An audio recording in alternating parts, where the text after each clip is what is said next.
This is a continuation of the series on matter, time and consciousness. If you haven't watched the previous parts, I suggest you do that before watching this part. This won't make much sense without seeing the earlier videos. So here we're going to discuss how gravity, entropy and intelligence are related. Now, returning to our series of photographic frames that we saw in the previous video, each of 1 quantum long of the ball being bounced, there is nothing in a frame that says whether the ball is on its way up or down or stationary. The ball in a photograph has movement, what scientists call kinetic energy.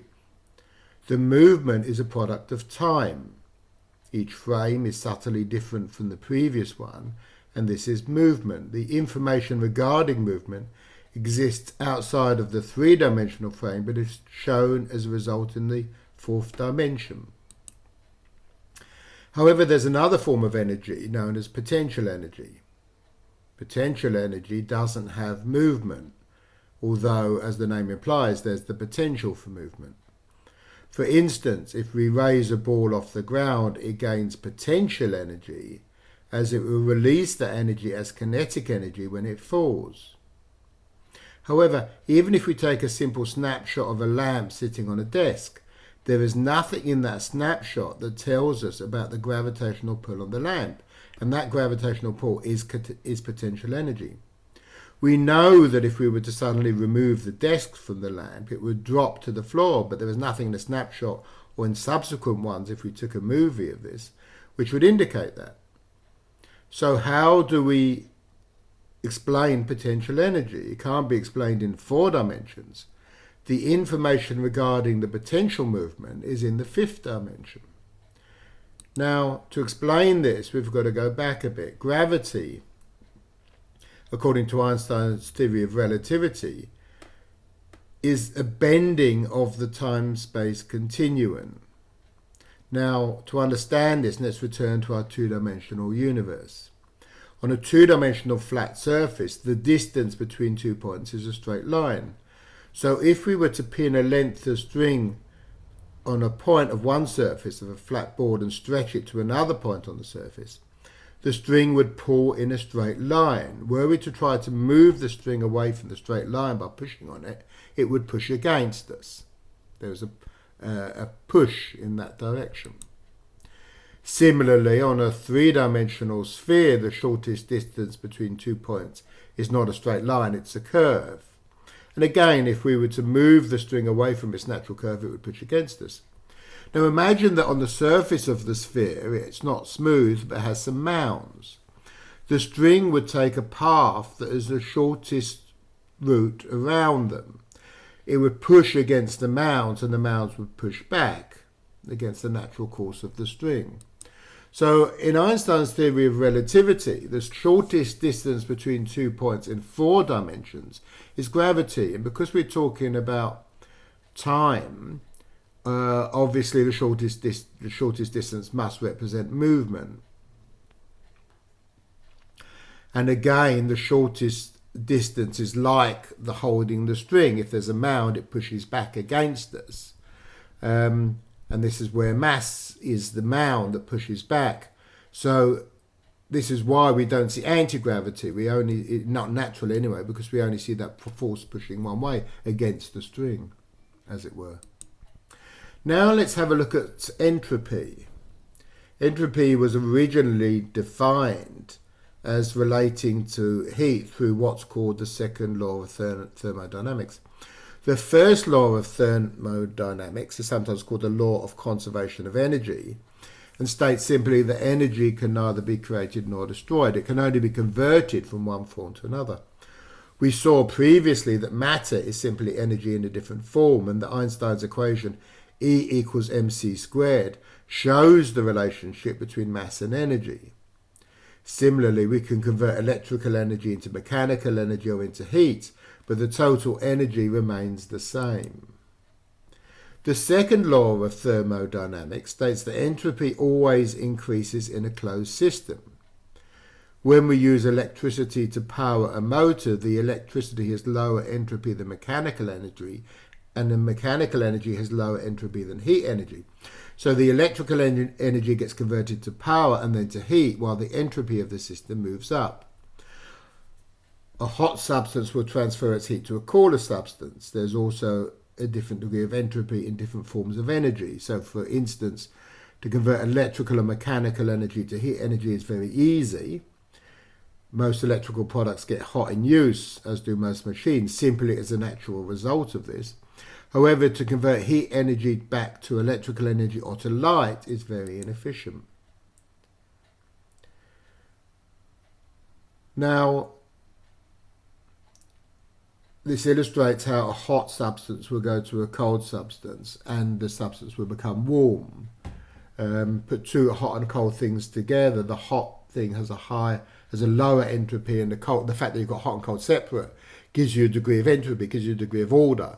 When you put them together, you get disorder, you get the warm substance. So there's a natural tendency towards disorder. Colloquially, we say we can't unscramble the egg. The scrambled egg is more disordered than the egg when it was separate yolk and white. And it was more disordered then than when it was in the shell, which is more ordered still. It's very difficult to take processes from the disordered state back to an ordered state in the same way as the same with energy, to go back to electrical energy from heat. So when something becomes more disordered, we would say that we have raised its entropy. Zero entropy would be complete order, and infinite entropy would be complete chaos. So examples of rising entropy abound. When we manufacture a car, it takes raw materials, we refine them into new substances and assemble them very precisely to form something that has a very specific task. If we leave the car for too long, it goes back to its original state. When we do housework, we remove dust and put it in one place and we move items to where they belong. Over time, it reverts back to untidiness and chaos. Dead bodies decay and rot back to their basic molecules. Now, in the same way as gravity is a result of the shortest distance between 2 points in 4 dimensions, entropy is a result of the shortest distance between 2 points in 5 dimensions. It's as if we are rolling downhill on the slope of time and increasing entropy as we go. We could say that entropy is the 5th dimension or degree of order, in the same way as time requires matter to exist, so entropy requires time and matter. The 5th dimension, entropy, determines how the 3-dimensional slices are ordered into 4-dimensional continuum, in the same way as the 4th dimension, time, determines how our 2-dimensional film frames are ordered in the 3rd dimension. So now it's apparent that potential energy is related to entropy. The movement of an object to the point where it is blocked, that is where the kinetic energy changes to potential energy, is the point of the highest entropy.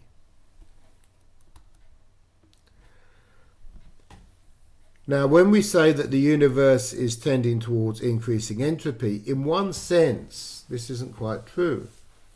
A more precise way of putting this is to say that the universe is tending towards complexity. You see, we can't consider the concept of complexity without considering the concept of intelligence. Take the example of a photograph, which is made up of pixels, tiny dots of colour, which when seen from a distance merge to form an image. The picture of the Mona Lisa is a good example. If we enlarge the area around the right eye, we can see the individual pixels. We can see that it's an eye. However, if we blow it up far enough, we lose any sense of order. The order's still there. It's simply that we're too close to the image to perceive it. If we consider that our 3-dimensional world exists in a time-space continuum, and that the future has in one sense already happened, as we pointed out earlier, then we can see that we are like someone looking too close to the picture. It appears to lack order simply because we are too closely bound up with what's happening to see the real process. In this light, we must reconsider the idea that the universe is gaining in entropy. It's not gaining disorder, it is simply gaining complexity, and the ability to perceive order becomes increasingly difficult. We can't separate entropy, the amount of order, from intelligence, the process by which we can perceive order. Now this point must be emphasized. On the left is a random pattern, on the right is the letter J. However, an Arabic speaker may see the Arabic letter bar on the left and may consider the pattern on the right to be random. We can't consider the concept of order without considering the concept of intelligence. If we create a sandcastle on a beach, we would be said to be lowering entropy. We are creating order out of the unordered sand. The reason the sandcastle is considered to be more ordered, lower entropy, is because there's only a limited number of combinations of sand that would form the sandcastle, whereas there's an enormous number of combinations that would produce a beach.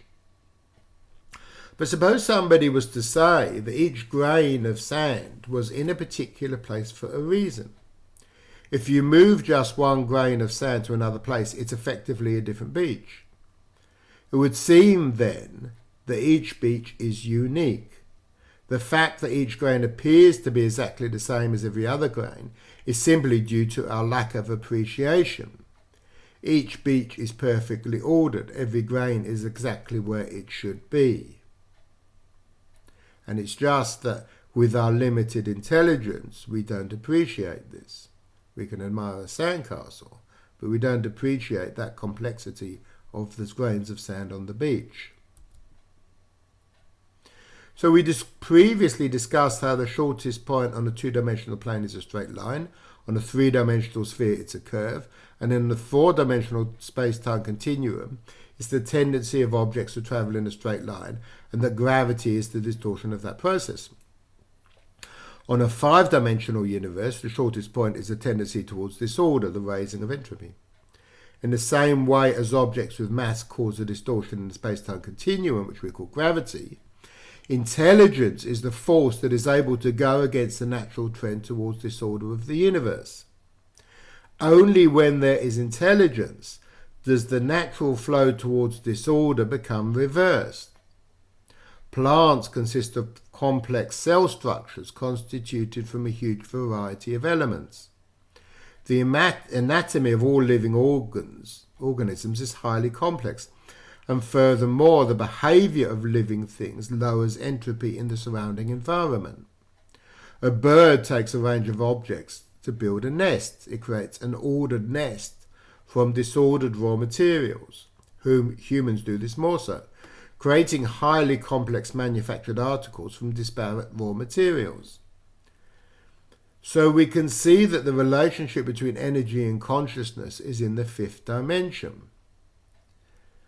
You see, as the human body ages, it starts to wear out, but living things don't simply decay. There is a cycle of development before decaying, with some minor exceptions which we can look at later on. The only examples of reversal of entropy, of making more order out of chaos, is where there is intelligence. So it could be argued that one of the definitions of intelligence is the ability to make order out of chaos, to reverse entropy. Most people who are not spiritual consider that life has no script. It's a series of events ruled by the dual processes of the laws of physics and randomness, what they call randomness, which is a nonsense term. When a scriptwriter writes a movie or a television show, the script is rewritten many times in order to get the process right. Events that happened early on in the script need to be revised to produce an outcome later on. For instance, a car accident that occurs early on in a movie results in two people meeting, which has repercussions later on in the movie. If the scriptwriter finds a problem, he can go back and change something earlier on in the script to produce the results they want later on. Of course, most people believe that life isn't like that. Life, so they believe, is random and therefore has no intelligence. Now, if we look at an apparently random event, such as a tornado sweeping through a town, it's almost as though there's a degree of capriciousness in it. One house is left intact, whilst those around it are completely destroyed. If we stand back from this and consider that there's a script, then that route the tornado takes is controlled according to the script. It's not randomness that causes one house to be still standing. If in the script it was mapped out, the path of the tornado was mapped out in order to keep that house still standing. So this is something we're going to look at much more detail in the next part.